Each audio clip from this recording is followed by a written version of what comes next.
Omani Abali writes romantic message to mark 13 years of marriage. Nollywood actress Omani Abali and her husband, named Dee, are celebrating their 13 years of marital bliss today, Monday, October 28, 2013. The actress took to her Facebook page to shout to the world how beautiful her marriage has been over the years. They have 3 children from the union, and below is Omani's message. Do you know what today is?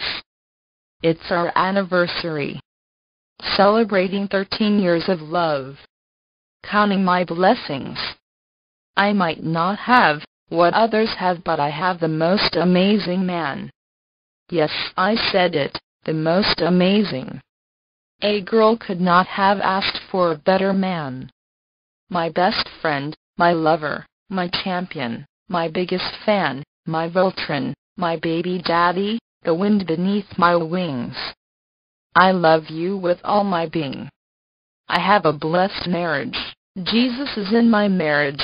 I wanna shout it from the rooftop. I'm at work though, but all is good. We are celebrating tonight.